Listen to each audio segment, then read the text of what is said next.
ભાઈ, ચા પાણી નાસ્તો કરી લીધા ને? હા મોટા બેન, હવે ઓફિસ જવાનો ટાઈમ થઈ ગયો છે તો હું જાઉં છું. જય શ્રી કૃષ્ણ. અરે ઉભા રહો, ઉભા રહો. તમારી બેગ લઈ જાઓ અને રૂમાલ પણ અંદર જ મૂકી દીધો છે. Thank you.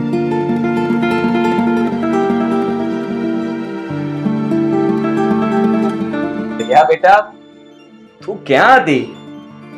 અરે તારી એક્ઝામ નજીક છે, ચલ વાંચવા બેસો. અરે હા પપ્પા, આ મારી ફ્રેન્ડ છે ને પૂજા, એની પાસે હું મારી નોટ લેવા ગઈ હતી. કોણ પૂજા? પેલી શંભુ મહારાજની દીકરી છે એ જ ને? હા એ જ, એની પાસે હું મારી નોટ લેવા ગઈ હતી.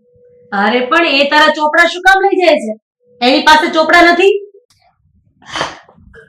ફોઈ, એના પપ્પા બહુ જ ગરીબ છે, એટલે એના પાસે અડધા ચોપડા છે અને અડધા ચોપડા નથી, એટલે એ મારી બુક લઈ જાય છે. કઈ વાંધો નહીં દીકરા, ગરીબ માણસની હંમેશા મદદ કરવાની. અને પૂજા હવે ફરી ક્યારે તારી ચોપડી માંગે તો એને આપજે. પપ્પા, મારે તમને એક વાત કહેવી હતી. હા બોલ ને બેટા. મારી એક્ઝામને 1 મહિનો બાકી છે, તો હું એવું કહું છું કે જ્યાં સુધી મારી એક્ઝામ ફિનિશ ના થઈ જાય ને, ત્યાં સુધી હું રોજ ભગવાનને થાળ ધરાવવા માંગુ છું. આનો અર્થ તો એમ થાય છે કે તને આ બધું પેલા શંભુ મહારાજે શીખવાડ્યું લાગે છે. રાધીબેન, જેને શીખવાડ્યું હોય એને. પણ આ વાત તો સારી જ છે ને. શ્રેયા ભલે ભગવાનને ભોગ ધરાવવા જતી. પપ્પા, બીજી એક વાત કહું તમને. શંભુ મહારાજ એવું કહેતા હતા કે આપણે સાચા મનથી જો ભગવાનને થાળ ધરાવીએ છે ને, તો ભગવાન પોતે બધું જમવાનું જમી જાય છે. સાચે? આ શંભુડો આખા ગામને ઉઠા ભણાવે છે અને બધું લઈ લે છે. એવું કાંઈ જ નથી હોતું બેટા. બેન, એવું હોય કે ન હોય, પણ બિચારી આટલી નાની છોકરીની શ્રદ્ધા શું કામ તોડો છો? દીકરા, તું દરરોજ મંદિરે જજે અને ભગવાનને ભોગ ધરજે. પપ્પા, હું ક્યારથી જાઉં? કાલથી કે પરમ દિવસથી? કાલથી જ જજે દીકરા. બાય પપ્પા. બાય. આ છોકરી 1 મહિનો ભગવાનને ભોગ ધરાવશે, કેટલો બધો ખર્ચો થશે. અને કા સંભોળો, બસ છોકરા જોયા નથી અને કંઈક ને કંઈક પકડાવ્યું નથી.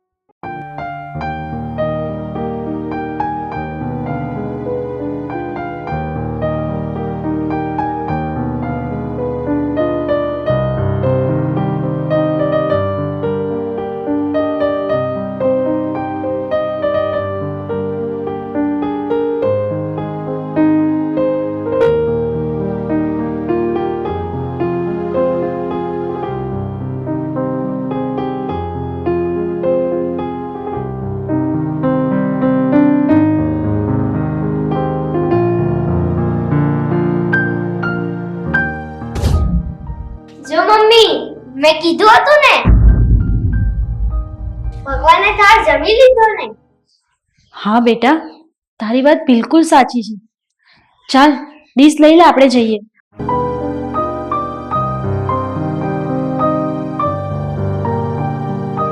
શ્રેયા, આ થાળીમાં સફરજન અને ચીકુ હતા, એ કોણ લઈ ગયું હશે?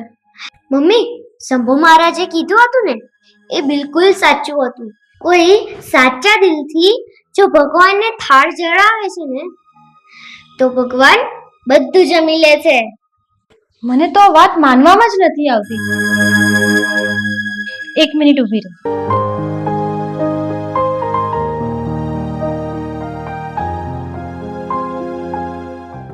કોઈ નથી.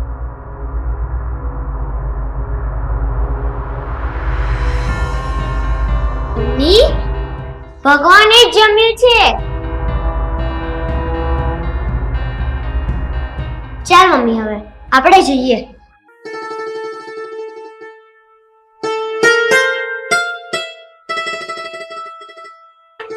અરે આદિ, આ શ્રેયા જે વાત કહેતી હતી ને, એ બિલકુલ સાચી છે.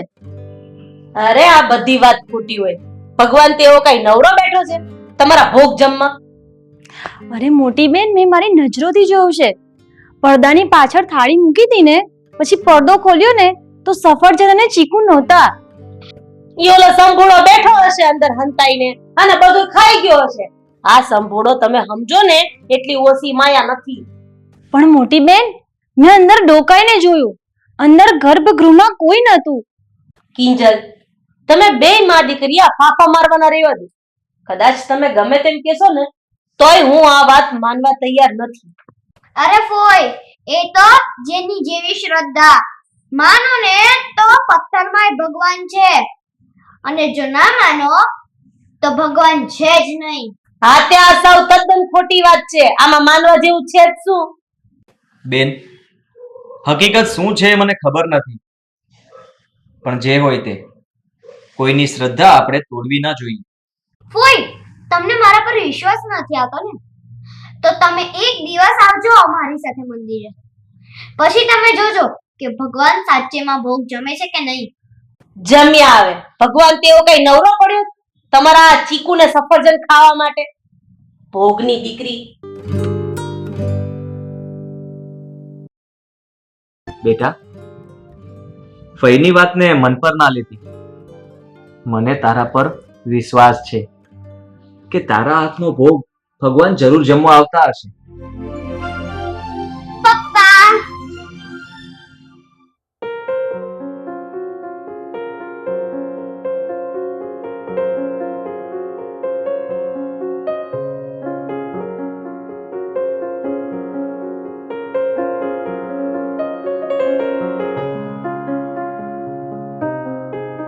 સીતારામ પૂજા. સીતારામ શ્રેયા, આવ. પૂજા, તું તારું હોમવર્ક કરે છે? હા, જને હોમવર્ક કરું છું. પણ પૂજા, તું કાલે સ્કૂલ કેમ નહોતી આવી?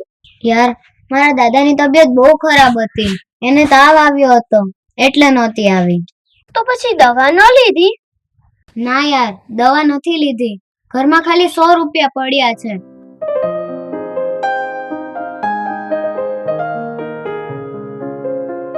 શંભુ દાદા,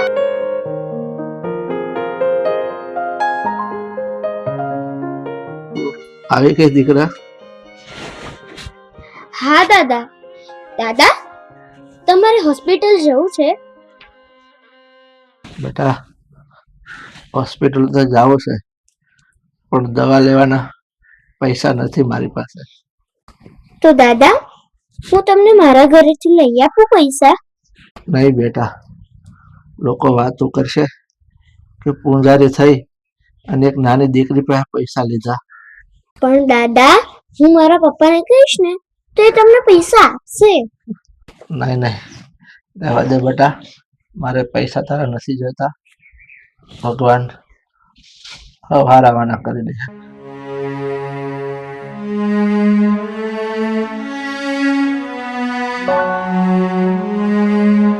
રડીશ નહીં પૂજા, હું તારી ફ્રેન્ડ છું.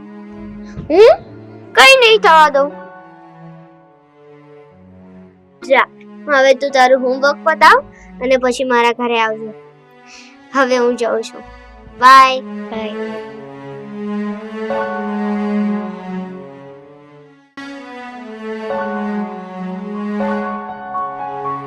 અરે ટીંગલી, આવી ગઈ તું? ક્યાં ગઈ હતી તું? ફ્રેન્ડ ના ઘરે? હા પપ્પા, હું પૂજાના ઘરે ગઈ હતી. બેટા, કાલથી તારી એક્ઝામ શરૂ થાય છે, તો પછી વાંચવા બેસ. હા પપ્પા, હું હમણાં વાંચવા બેસું છું, પણ પહેલા હું મંદિરે ભગવાનને ભોગ ધરાવી આવું. આ છોકરી છેલ્લા 1 મહિનાથી દરરોજ સફરજન ને ચીકુ લઈને જાય છે. આદિત્ય, આ ખોટો ખર્ચો નથી તો બીજું શું છે? મોટા બેન, આ ભગવાનને જે ભોગ ધરીએ એ ખોટો ખર્ચો ન કહેવાય. આપણે જે દાન પુણ્ય કરીએ એ ખોટો ખર્ચો નથી. આ બધું કરવાની શું જરૂર છે? માની લો કે ભોગ ધરાવવાનો હોય તો એક દિવસ ધરાવવાનો હોય. આખા મહિના ભોગ ધરાવીને શું કામ છે તારે? પપ્પા, આજે મારી ઈચ્છા છે કે હું ભગવાનને ભોગ સાથે 500 રૂપિયા પણ મૂકું. આપણે એવા કઈ રૂપિયા મૂકવાની જરૂર નથી હો. આ તો તને કોઈ કઈ કહેતું નથી એટલે તું તો માથે ચડી ગઈ છો. બેટા, તારે ભગવાન પાસે એટલા બધા રૂપિયા મૂકવાની શું જરૂર છે? જો તારે મૂકવા જ હોય તો 10-20 રૂપિયા મૂક ને. પપ્પા મને શંભુ મહારાજ એવું કહેતા હતા કે આપણે જે ભગવાનને મૂકીએ છે ને એ એમનું ડબલ કરીને આપે છે. આ સંપૂર્ણાએ જ આ છોકરીના મનમાં રાય ભરી દીધી છે. અરે આવડી નાની છોકરીને એણે જ ભરમાવી છે. પપ્પા તમે મને ખાલી એક જ વાર 500 રૂપિયા આપો બસ, પછી હું ક્યારેય તમારી પાસે પૈસા નહીં માંગુ અને મંદિરે ભૂખ ધરાવવા પણ નહીં જાઉં. બેટા, મેં તારી વાત ક્યારેય ટાળી છે? તારે જ્યારે મંદિરે જવાનું હોય ને ત્યારે મને કહેજે, હું તને 500 રૂપિયા આપીશ. પપ્પા હું અત્યારે જ મમ્મી સાથે મંદિરે ભૂખ ધરાવવા જાઉં છું, મને 500 રૂપિયા આપો. અત્યારે જ? હા પપ્પા.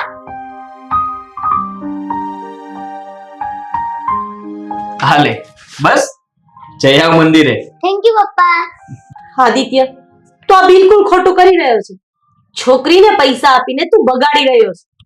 મોટી બેન, શ્રેયા નાની બાળક છે અને બાળક જીદ કરશે તો હું એની જીદ નહીં પૂરી કરું તો બીજું કોણ કરશે? બેટા તો જઈ આવ મંદિરે. હા ચાલ મમ્મી આપણે જઈ આવીએ મંદિરે. હા હા બેટા, તું પહેલા ફ્રેશ થઈ જા, કપડાં બદલી લે, પછી આપણે જઈએ. ઓકે મમ્મી, લે મારા 500 રૂપિયા સાચું. દીકરીમાં તો બુદ્ધિનો છાંટો નથી, પણ બાપમાંય નથી.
બેન તમે અહીં? હા, હું અહીંયા જોવા માટે આવી છું કે તમારો ભગવાન કેવો ભોગ જમે છે.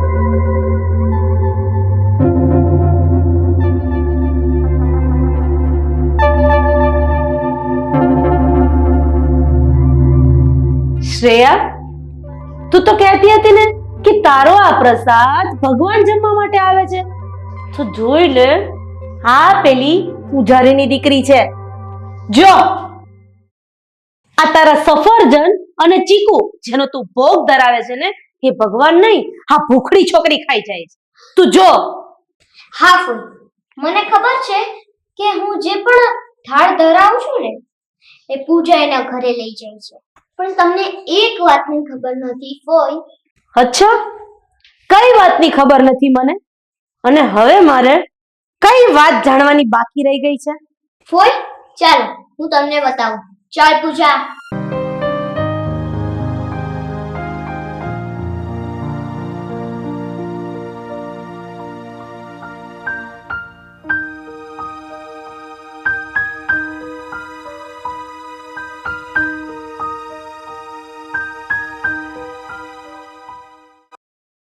સાંભળા, હા બધા તારા નાટક બંધ કર અને ઊભો થા. ફોઈ તમે આ શું બોલી રહ્યા છો? શંભુ દાદા છેલ્લા 1 મહિનાથી બીમાર છે, એમની પાસે દવા લાવવાના પણ રૂપિયા નથી. અચ્છા, તો આ તારા શંભુ દાદાને આખા ગામે વર્ષાસન જે બાંધી દીધું છે એ ઓછું પડે છે? અરે ફોઈ, આખું ગામ નથી આપતું, ખાલી આપણી સોસાયટી જ શંભુ દાદાને વર્ષાસન આપે છે, અને એ પણ કેટલા? વર્ષે 2000. એમાં એટલું ખાવાનું થોડી ના થાય. ફોઈ તમને ખબર છે, જે મંદિરમાં પૈસા પડ્યા છે ને એ નથી લેતા, એ પાપની કમાઈ નથી ખાતા, એટલે આટલા ગરીબ છે. ફોઈ શાસ્ત્રમાં લખ્યું છે કે 4 જગ્યા પર ભગવાન રહે છે. એક, જ્યાં ગરીબાઈ હોય છે, બીજું જ્યાં સત હોય છે, અને ત્રીજું જ્યાં સ્ત્રીઓનું સન્માન થતું હોય છે, અને ચોથું જ્યાં વડીલોનો આદર થતો હોય છે. હા, હું માનું છું કે મારી બેનપણી અને એના દાદા ગરીબ છે, એટલે એમના ઘરમાં ભગવાન હોય છે. હું જે ભોગ ધરાવું છું એ આ લોકો નથી ખાતા, પણ ભગવાન ખાય છે. ફોઈ, ભગવાન મારા ફ્રૂટ ખાતા હોય કે ના ખાતા હોય, પણ પૂજાના દાદા જરૂર ખાય છે. એના બહાને તો હું ભોગ ધરાવવા આવતી હતી, અને આજે જે મેં 500 રૂપિયા મૂક્યા છે ને, એ શંભુ દાદાની દવા કરાવવા મેં મૂક્યા છે. બેટા, મને માફ કરી દેજે. તું આટલું પુણ્યનું કામ કરતી હતી એ મને ખબર નથી.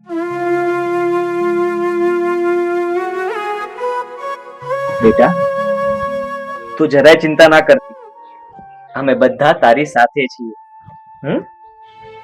અને શંભુ દાદા, આ દીકરીનો ભણવાનો તમામ ખર્ચ હું ઉઠાવીશ.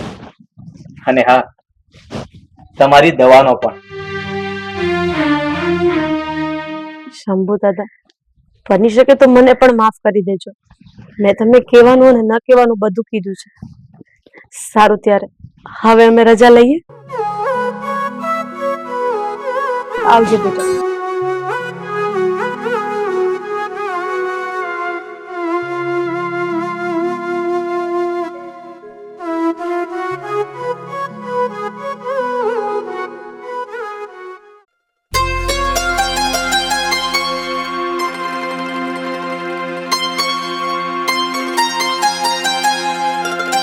અવની, કઈ ગરમ નાસ્તો બનાવ્યો છે કે નહીં? હા ભાભી, બનાવ્યા છે ને થેપલા. એમાંથી 2-3 થેપલા આપજે ને, પેલી છોકરી માટે લેતી જાવ. ભાભી, તમે આ ખોટું કરો છો. આમ રસ્તે રખડતા ભિખારી માટે દરરોજ જમવાનું લઈ જવું એ સારું ના કહેવાય. રાહુલ, એ કોઈ ભિખારી નથી. બિચારીના મા-બાપ ગુજરી ગયા છે. અરે, અનાથ થઈ ગઈ છે છોકરી. આ તો એ ભિખારી જ કહેવાય ને. આવા તો 1000 લોકો છે. અને તમે આ દરરોજ મંદિરે જાઓ છો ત્યારે ગરમા ગરમ નાસ્તો એના માટે લેતા જાઓ છો, અને કાલે ઉઠીને એ આપણા ઘરે આવી જશે તો? અરે રાહુલ, તારો જીવ આવો પથ્થર જેવો કેમ છે? દયાનો છાંટોય નથી તારામાં?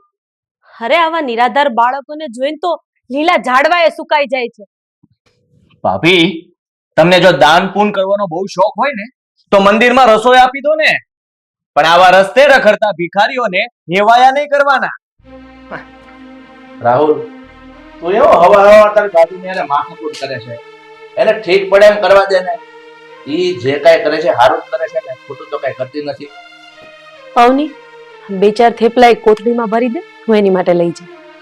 હા ભાભી.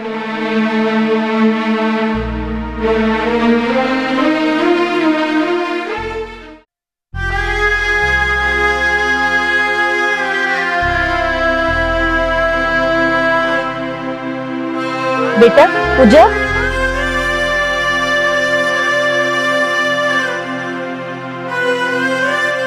કેમ છે હવે તને? આજે વહેલી જાગી ગઈ કે શું?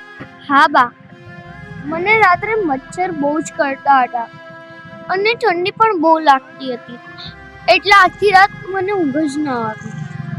હો ભગવાન! બેટા, ઠંડી લાગતી હતી તો રાત્રે સાલ ઓઢીને સુવાય ને. પણ બા, હું સાલ ઓઢું ને તો મને બહુ ગરમી લાગે છે. અરે બેટા, એવું છે? એ બધું જવા દે. જો, હું તારી માટે ગરમ ગરમ થેપલા લાવી છું. મારા દીકરાને બહુ ભાવે છે ને.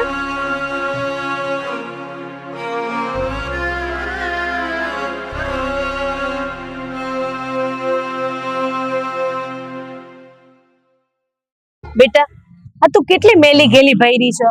ટાઈમે નાઈ લેતી હોય તો. બા, અહીંયા પાછળ એક બોર છે, એમાં હું નાવા જાઉં છું ને તો એ ચોકીદાર અંકલ મને કાઢી મૂકે છે. હે ભગવાન, આ લોકોમાં દયા જેવું તો હવે કઈ રહ્યું જ નથી. બેટા, તું નાસ્તો કરી લે, પછી હું તારી સાથે આવું છું. જોઉં છું કે તને કોણ ના પાડે છે. તું નાસ્તો કરી લે, હું મંદિરે જઈને આવું. હા બા, તમે મંદિરે જઈ આવો.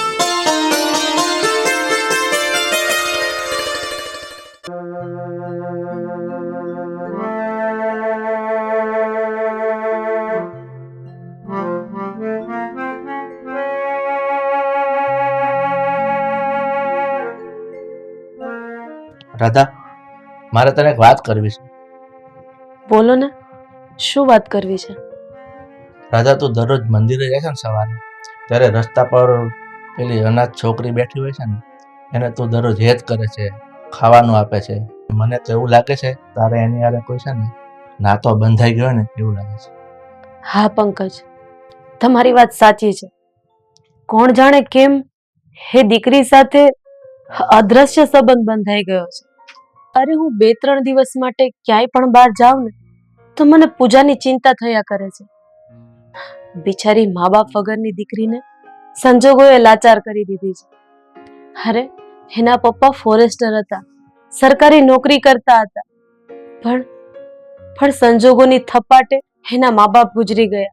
અરે બિચારી અનાથ થઈ ગઈ. રાધા, તારે છે ને હવે એ દીકરીનો મોહ અને માયા બધું મૂકી દેવું પડશે. પણ કેમ? તમે મને આવું શું કામ કહો છો કે મારે એ દીકરીનો મોહ મૂકી દેવો પડશે? કારણ કે હવે છે ને આ રાહુલની બદલી થઈ ગઈ છે, એટલે માટે આપણે હવે સુરત છોડી અને એની હારે જામનગર જવું પડશે.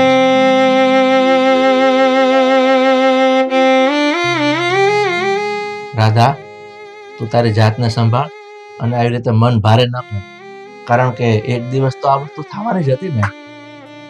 પંકજ, એવું ના થઈ શકે કે રાહુલ ને અવની બંને જામનગર રહેવા જતા રહે અને આપણે અહીંયા રહીએ? એ શક્ય નથી રાધા, કારણ કે હું તો સાવ નિવૃત્ત છું, મારી કોઈ આવક નથી. અને રાહુલ જામનગર જાય અને આપણે સુરત રહીએ તો એવી રીતે રાહુલના ટૂંકા પગારમાં આપણા 2 ઘર ચાલે એવું શક્ય નથી. તો શું આનો બીજો કોઈ રસ્તો નથી?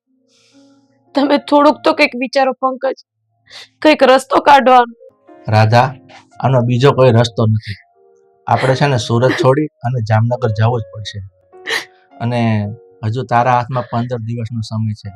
તું એને ભલે મળે, પણ તું છે ને એની માયા ઓછી કરવાનો થોડો પ્રયત્ન કર અને એ દીકરીને છે ને એની રીતે એની જિંદગી જીવે ને એવું એને શીખવાડ.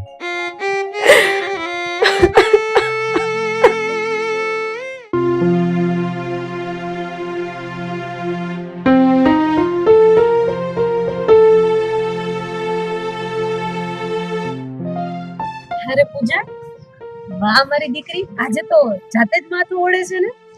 હા બા, તમે તો કીધું તું કે માથું જાતે ઓળીને તૈયાર થઈ જવાનું.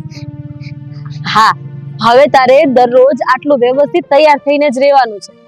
અને આ બધું તારે તારી જાતે જ શીખવું પડશે, કારણ કે કાલ સવારે હું હોવ કે ન હોવ, તારે જાતે જ તૈયાર થઈ જવા. બા, તમે કેમ આવું બોલો છો?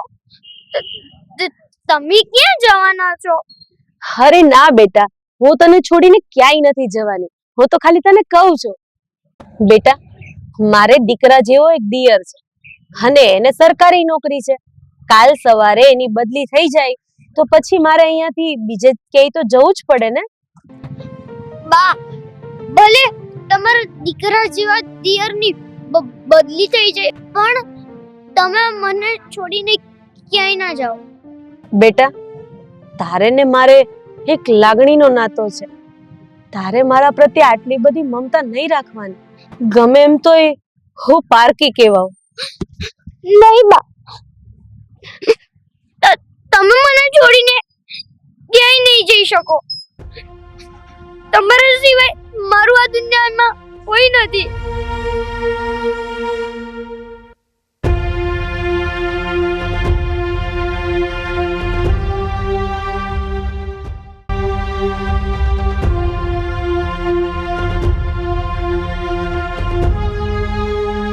ભાભી, હવે તમે હદ કરો છો. આ લાગણી વેડાની પણ એક સીમા હોય. તમે ફૂટપાથ પર પેલી ભિખારણને ભેટીને બેસો એ સારું લાગે? રાધા, આ રાહુલની વાત ખરી છે અને છે ને હવે આ બધું વધારે પડતું થાય છે. તું ઈ છોકરી પર દયા ખાય અને રોજ ખાવાનું આપે ને એ તો બધું બરાબર છે, પણ રસ્તા પર બેસી અને એને ખવડાવવું, એને ભેટવું, એને ગળે લગાડવું, આ બધું આપણને શોભતું નથી. અને આ કોક બહારના માણસો જોવે તો કેટલું ખરાબ લાગે. કૃષ્ણએ સાવ ગરીબ ભિખારી જેવા સુદામાને ગળે લગાડી લીધા હતા. એમ કરવાથી કઈ એના વૈભવમાં ઓછું નહોતું થઈ ગયું. અને તમારા લોકો પાસે કૃષ્ણ જેટલો વૈભવ તો નથી જ ને. હા, કઈ પણ કહીએ એટલે ભાષણ ચાલુ. ભાભી, કૃષ્ણ ભગવાન પાસે ગીતાનું જ્ઞાન હતું. એમની પાસે દુનિયાને સમજાવવાની શક્તિ હતી. તમારી પાસે છે લોકોને સમજાવવાની શક્તિ? કૃષ્ણ પાસે ગીતાનું જ્ઞાન હતું ને, અને મારી પાસે પ્રેમની ભાષા છે. અને આ દુનિયામાં ઘણા લોકો એવા છે જે પ્રેમની ભાષા સમજે છે. રાહુલ, શું ખોટી લપ કર્યા કરો છો? ભાભીને જે કરવું છે કરવા દો ને. અવનીની વાત બરાબર છે રાહુલ. અને હવે આમે આપણે અહીં અઠવાડિયું જ છે ને, અઠવાડિયા પછી તો આપણે બધાએ જામનગર જવાનું જ છે ને.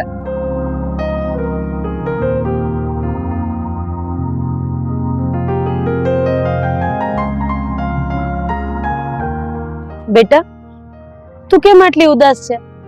અને તે કઈ ખાધું પણ નથી?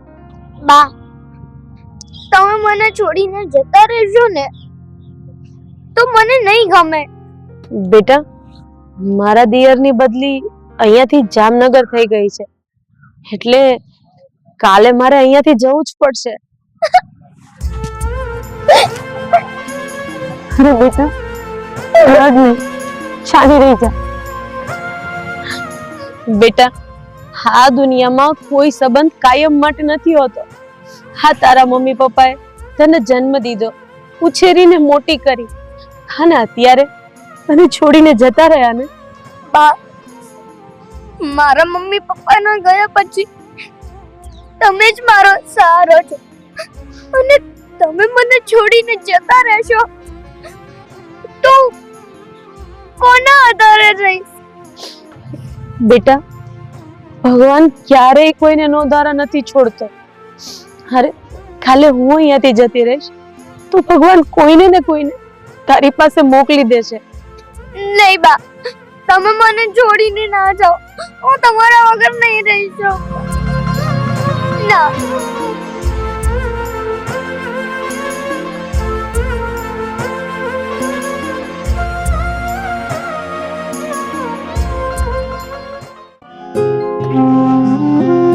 બા, તમે ક્યાં જતા રહ્યા? 2-3 દિવસ થયા, મને તમારા વગર નથી ગમતું. બા, જ્યાં સુધી તમે નહીં આવો ને ત્યાં સુધી હું કશું જ નહીં કહું.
પૂજા, પૂજા, આંખ ખોલ બેટા.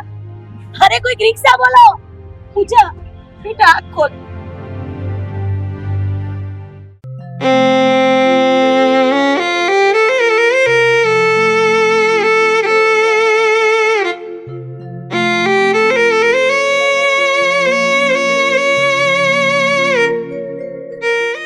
રાહુલ, તું કહેતો હતો ને ભાઈ કે પ્રેમની ભાષા શું કહેવાય?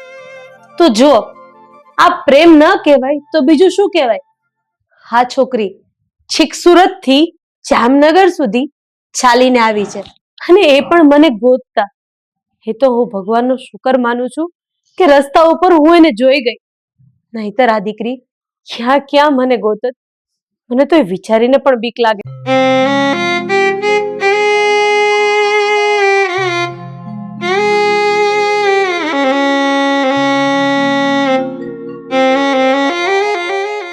આ તો ખરું કહેવાય,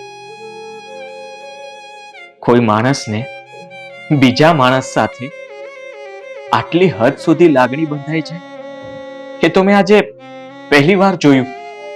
રાહુલ, આ છોકરી છેક સુરતથી ચાલીને જામનગર સુધી આવી. હું સાંભળીને મારા તો રૂવાડા ઊભા થઈ જાય છે. ભાભી, આજ પછી હું તમને ક્યારેય નહીં કહું કે તમે આ દીકરી પ્રત્યેની તમારી લાગણી મૂકી દો, કારણ કે મેં આજે જોઈ લીધું કે આ દીકરી તમારા વગર નથી રહી શકે એમ. મોટા ભાઈ, અમારે કોઈ સંતાન નથી,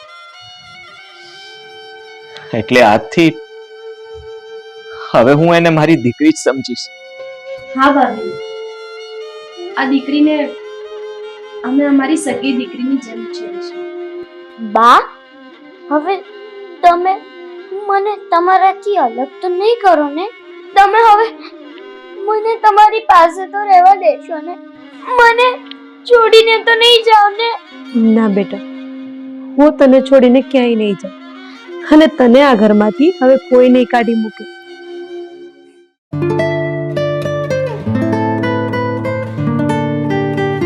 રાધા, હવે ચાની કેટલી વાર છે? આમ તો જો સવારના 9 વાગ્યા. આ કામમાંથી નવરી પડું તો તમારી ચા મૂકું ને, આ કામવાળી કિંજલ છેલ્લા 10 દિવસથી કામે નથી આવી. આ એકલા હાથે મારે બધું કરવું પડે છે. અરે હું એમ કહું છું, એ કિંજલ 10 દિવસની બીમાર છે, એ હાજી થઈ જાય એટલે આવશે. પણ કિંજલ કેટલા દીથી બીમાર છે? આટલા દીમાં ગમે એવો રોગ થયો હોય ને તોય મટી જાય.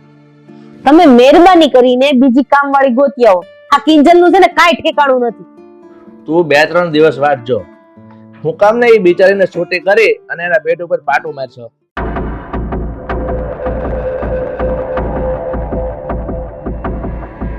આવી ગઈ લે.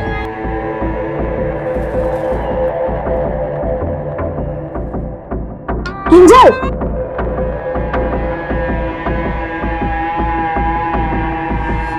મમ્મી, મમ્મી ઉઠ. મમ્મી, તને શું થઈ ગયું? અરે બેટા, કાંઈ નથી થયું. કિંજલ, કિંજલ, આ બધું શું થઈ ગયું? તારી હાલત આવી કેમ થઈ ગઈ? શેઠાણી, હવે મારું મોત નજીક છે.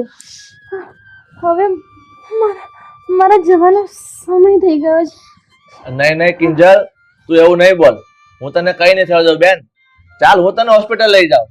મારે હવે હોસ્પિટલ નથી જવું. હવે મારો જવાનો સમય થઈ ગયો છે. પણ શેઠ, જતા જતા હું મારી એક જવાબદારી તમને સોંપતી જાઉં છું. મારું એક કામ કરશો ને શેઠ?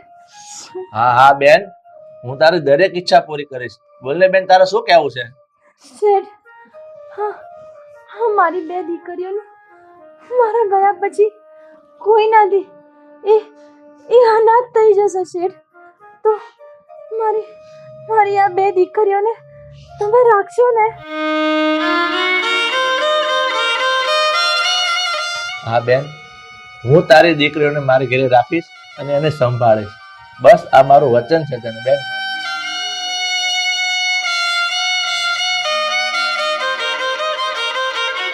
બેટા, મારા ગયા પછી આ શેઠાણી અને શેઠ તમને સંભાળશે, પણ તમે કોઈ વસ્તુની જીદ ના કરતા અને શાંતિથી રહેજો. જીવનમાં જે મળે એનાથી સંતોષ રાખજો બેટા. Mummy Kinjal mummy Kinjal mummy mummy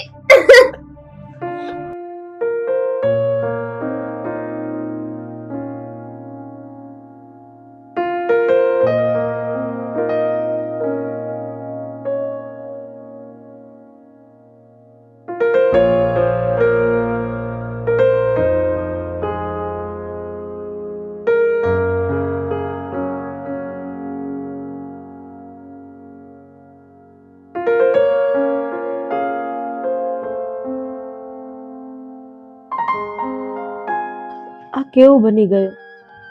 અચાનક કિંજલ આ દુનિયા છોડીને જતી રહી. રાધા, આ બેવ છોકરીના હું મોઢા જોઉં છું ને એટલે મારો તો જીવ બળે છે. બિચારી સાવ અનાથ થઈ ગઈ. ના, આપણે આ દીકરીઓને ક્યારેય અનાથ નહીં થવા દઈએ. અરે આપણે આપણી સગી દીકરી કરતા પણ વિશેષ એને ઉછેરશું, મોટી કરશું અને એક મા બાપનો પ્રેમ આપશું. અને આમય ભગવાને આપણને ક્યાં કોઈ સંતાન આપ્યું છે? આપણે એમ જ માનશું કે આપણી જ દીકરીઓ છે. તારી વાત બરાબર છે રાધા. આ છોકરીઓને છે ને હવે આ દુનિયામાં કોઈ નથી. એના માં કહો કે બાપ હવે આપણે જ છીએ.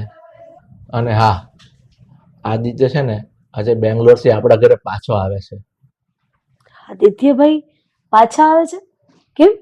એને ત્યાં નોકરી કરવાનું ફાવતું નથી? ના ના, એવું નથી. આદિત્યના બોસે જ એને ટ્રાન્સફર કરી અને આ ગુજરાતમાં આપણા શહેરમાં મૂક્યો છે.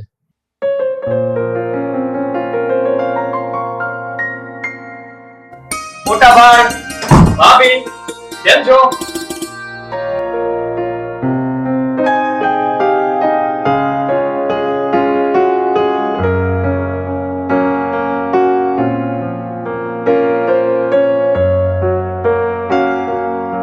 મોટા ભાઈ, હું આવ્યો એ તમને ગમ્યું નથી કે શું?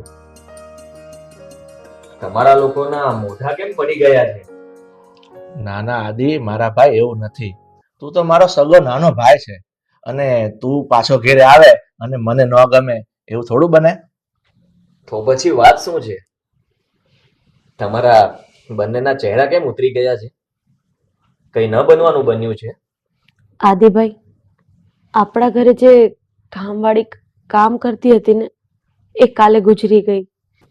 હે ભગવાન, એ કામવાળી ગુજરી ગઈ તો એમાં તમે લોકો એટલા બધા ઉદાસ શા માટે થાવ છો?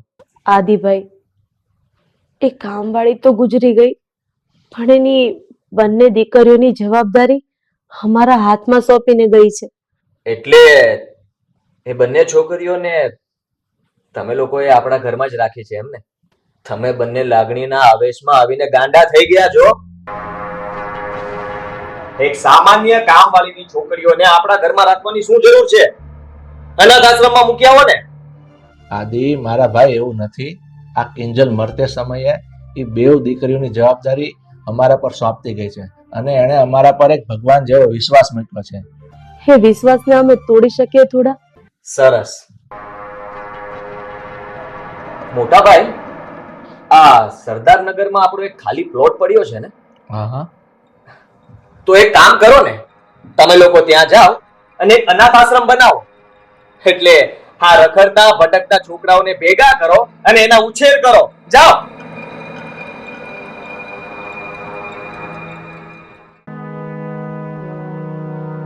ભાભી, શું કરો છો? કઈ નહીં, આ રસોડાના કામ પતાવું છું. હવે જલ્દી મારી માટે એક દેરાણી લઈ આવો ને તો મને આ રસોડાના કામમાંથી છુટકારો મળે. હવે હું ગુજરાતમાં આવી ગયો છું તો કઈ ગોઠવી નાખીશું. એક કામ કરો ને, તમારી જ કંપનીમાં કોઈક સારી છોકરી ગોતી લો ને, એટલે અમારે ગોતવાની ઝંઝટ જ નહીં. નહીં ભાભી, મારે હવે એ બધા લફડામાં નથી પડવું. એકવાર તો પ્રેમ કરીને પછતાયો છું. તમે મને તમારા પેલા પ્રેમ પ્રકરણની વાત તો કરો, કારણ કે આ વાત અમારા લગ્ન પહેલાની છે, એટલે મને આ વાતની કાંઈ જાણ નથી અને મને જાણવાની ઉત્સુકતા પણ છે.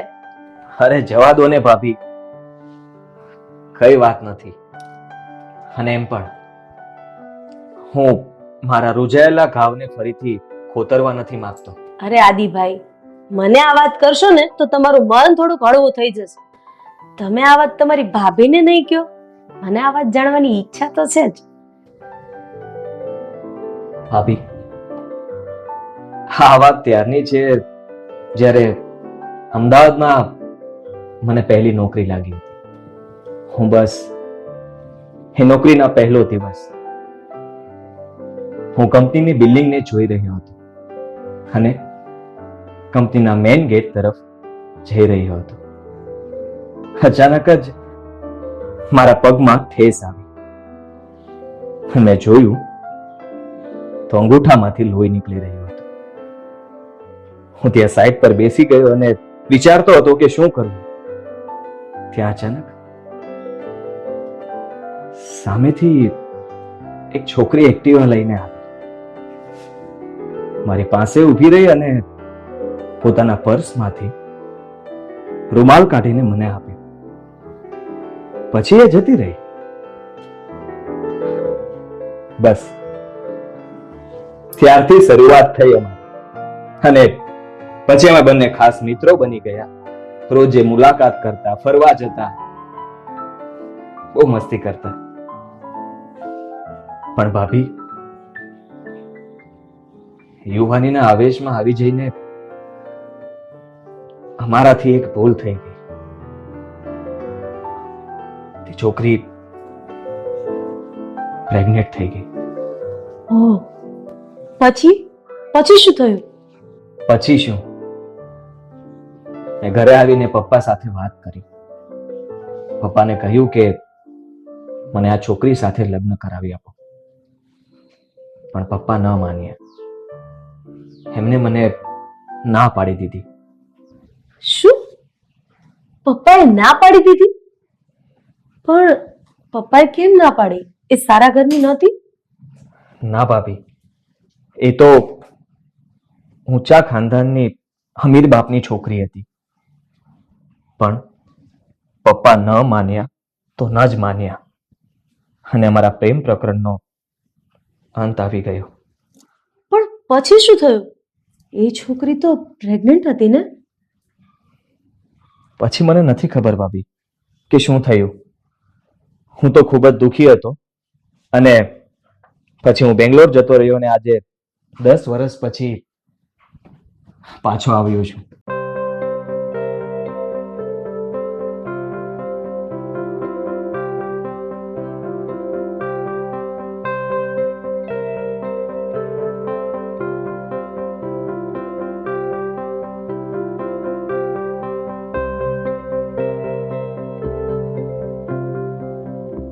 તમને ના નથી પાડી મેં કે તમારા લોકોના હાથેથી મને કોઈ પણ વસ્તુ ના જોઈએ. અને તું શું લાવી છે? ચા. કોણે કહ્યું તને ચા આપવાનું? હે ભાભી, મેં તમને કેટલી વાર કહ્યું છે કે આ બંને છોકરીઓને મારાથી દૂર રાખવાની. હવે મારી સામે શું જોવો છો? સત્યાનાશ! આંધળી છો? દેખાતું નથી તને? અરે પણ એમાં શું થઈ ગયું? ભાભી, તમે મારી ચા લઈને રૂમમાં આવો.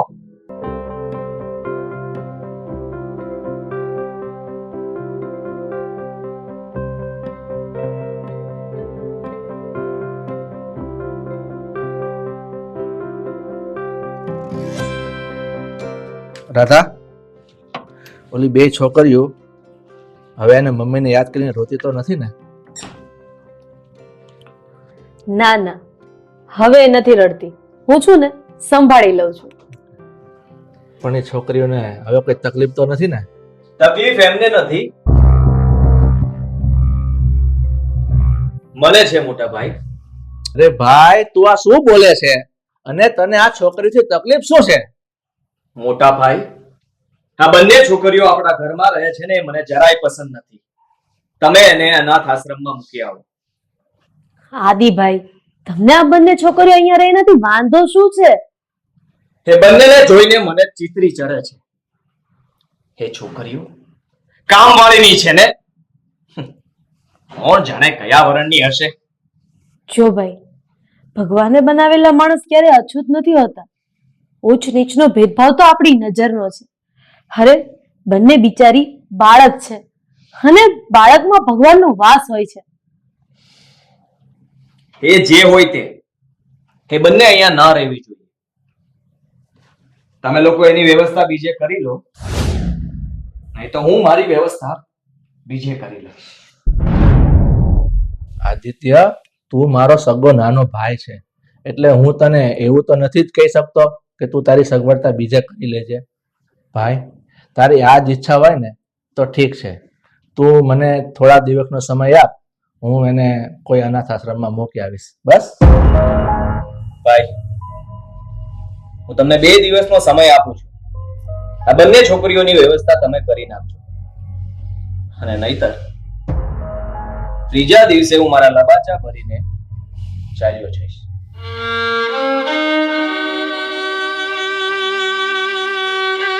બિંબા, શું તમે અમને લોકોને 2 દિવસ પછી અનાથ આશ્રમ મૂકી જશો? હું મજબૂર છું. તમને બંનેને અળગા કરતા મારો જીવ નથી ચાલતો, પણ હું શું કરું બેટા? તમે અહીંયા રહો છો ને એ મારા દિયરને જરાય નથી ગમતું. અમે અહીંયા રહીએ એ નાના શેઠને કેમ નથી ગમતું બેનબા? કારણ કે ભગવાન અત્યારે તમારાથી રોઠીઓ છે ને, એટલે બેટા. પણ બેનબા, તમે અમને અનાથ આશ્રમમાં મળવા તો આવશો ને? હા મારી દીકરી, હું તમને અનાથ આશ્રમમાં મળવા રોજ આવીશ, અને જ્યારે મળવા આવીશ ને ત્યારે તમારી માટે કંઈક ને કંઈક લેતી આવીશ. ના બેનબા ના, તમે જ્યારે અમને મળવા આવો ને ત્યારે અમારા માટે કાંઈ નહીં લાવતા. અમારે કાંઈ નથી જોઈતું. અરે બેટા, તમે બંને તો મારી દીકરી જેવી છો. અરે મારી સગી દીકરી જેવી છો, તો હું તમને બંનેને મળવા આવું તો શું કામ કઈ ન લાવું? કારણ કે મરતી વખતે અમારી મમ્મી કહીને ગઈ હતી કે શેઠ સતાણીને હેરાન ના કરતા અને એમની પાસે કંઈ ના માંગતા.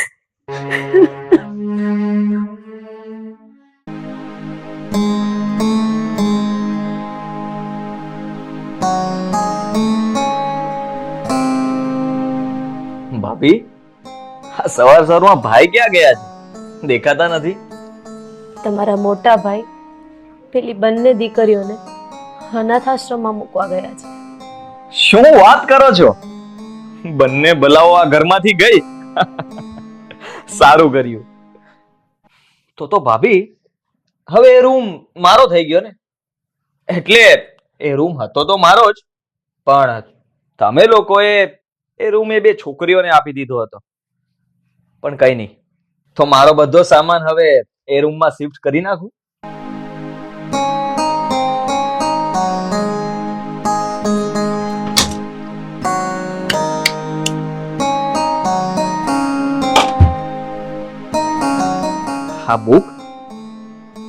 આ બુક પેલી છોકરીઓની જ લાગે છે. આ કચરો અહીંયા નાખતી ગઈ.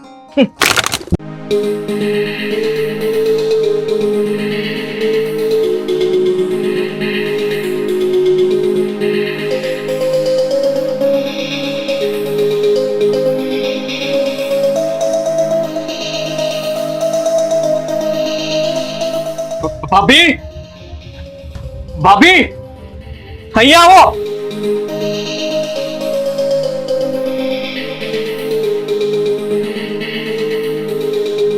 ભાભી, ભાભી,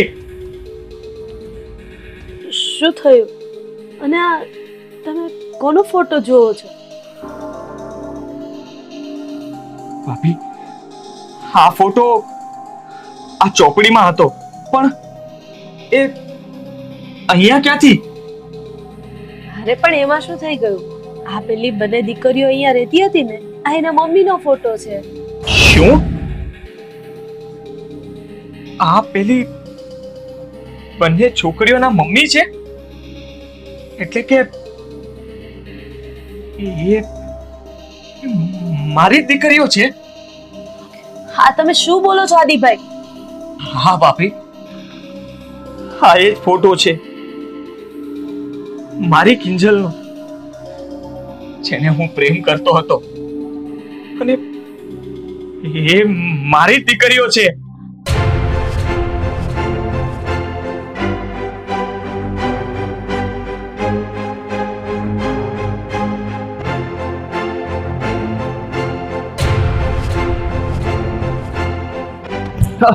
વડીલ એક મિનિટ. હા, તમે એક કાકા અને બે છોકરીઓને જોઈ છે કઈ જતા? હા, કઈ જગ્યા પર? આ બાજુ ગયા છે. છોકરીઓ હતી ને આંખમાં ઠેલી હતી, આ બાજુ ગયા છે. હા, સાઈડ પર ને? હા, બાજુ. હા, થેન્ક યુ. મોટા ભાઈ,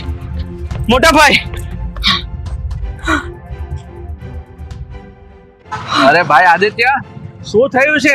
તું કેમ દોડતો પાછળ આવે છે? તમારે આ બંને છોકરીઓને અનાથ આશ્રમ મૂકવા નથી જવાનું. અરે આદિત્ય, તો પણ આજે આવું કેમ બોલે છે? કાલે તો રાડું પાડીને કહેતો તો કા છોકરીને આશ્રમમાં મૂક્યા, મારે એનું મોઢું નથી જોવું. ભાઈ, આ કોનો ફોટો છે? અરે ભાઈ, આ તો આપણી કામવાળી કિંજલનો ફોટો છે. આ બેવ દીકરીઓની માનો ફોટો છે. ભાઈ, અમારી દોસ્ત, મારી પ્રેમિકા કિંજલનો ફોટો છે. અરે આદિ, મારા ભાઈ, તું જેને પ્રેમ કરતો હતો અને લગ્ન કરવા માંગતો હતો, અહીંયા કિંજલ જ હતી. હા ભાઈ, હું જેની સાથે લગ્ન કરવા માંગતો હતો એ કિંજલ. અને બદનસીબે આ મારી દીકરીઓ છે. મારી દીકરીઓ. પપ્પા